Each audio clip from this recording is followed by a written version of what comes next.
జిల్లాలో మెట్ట మన్యం ప్రాంతాల్లో ఎల్నీలో ప్రభావంతో రైతులు దిగాలు చెందుతున్నారు. వర్షాలపైనే ఆధారపడిన జంగారెడ్డిగూడెం, బుట్టాయిగూడెం, కొయ్యలగూడెం, జిలుగుమిల్లి, పోలవరం తదితర మండలాల్లో వేల ఎకరాల్లో వరి సాగు ప్రశ్నార్థకంగా మారింది. ఆషాఢ మాసంలో 80% వరి నాట్లు పూర్తి కావాల్సి ఉండగా కనీసం 40% కూడా నాట్లు పడలేదంటూ పరిస్థితి తీవ్రం అవుతుందని చెప్తున్నారు. బోర్లు ఉన్న చోట్ల రైతులు అరకొరగా వరి నాట్లు వేస్తున్నారు. చెరువులు, జలాశయాలు, కాలువలు, ఇతర నీటి సదుపాయంపై ఆధారపడిన రైతులు వర్షం కోసం ఎదురు చూస్తున్నారు. నారు వచ్చినా వర్షాలు దూరం అవ్వడంతో నాట్లు వెయ్యాలా వద్దా అన్న సందేహంలో రైతులు పడ్డారు.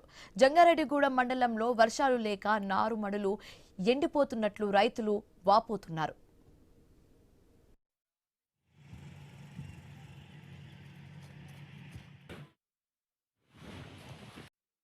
ఈ వర్షాలు చూస్తే సరిగ్గా లేవండి. మందుగట్టలు చూస్తేనే రేట్లు పెరిగిపోయినాయి.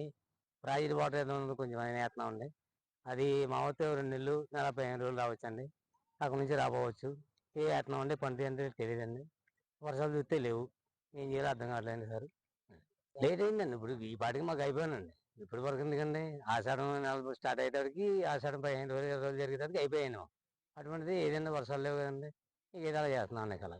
మామూలుగా మోటార్లు గట్రా అడిగితేనండి పండగ కనీసం గంటకు వచ్చి 500 ఇమ్మని చెప్పి పడుతున్నారండి. మోటార్లు చూస్తే లేవండి.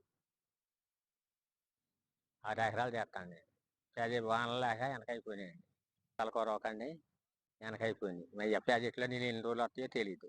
ఈ పాటి ఊడ్పులు అయిపోయాయండి. ఆషాఢం మొదలైపోయాయండి. ఇప్పుడు ఆషాఢం కూడా వెళ్ళిపోయింది కదా అండి. ఇప్పుడు వెనకైపోయింది. కాలేదండి, అసలు వర్షమే లేదండి. జడి వస్తాం పోతాం అండి. తుప్ప వస్తాం. నేల తడుస్తలేదండి ఎక్కడాను. కనీసం నేల కూడా తడుస్తలే. నిన్న వచ్చింది, ఎందుకంటే బట్టలు కూడా తడవలేదు. అలాగొచ్చి పోతుంది అంతే అండి. అవి బతుకుతాయండి. బతికినా కానండి ఇప్పుడు మోటార్లు వేసి పెడుతున్నామండి. పైన ఉన్నాయండి మోటార్లు, పాత రోడ్డు రేపున. ఆ నీళ్ళు తీసుకొచ్చి ఆకు మడిపించారండి. ఇలాంటి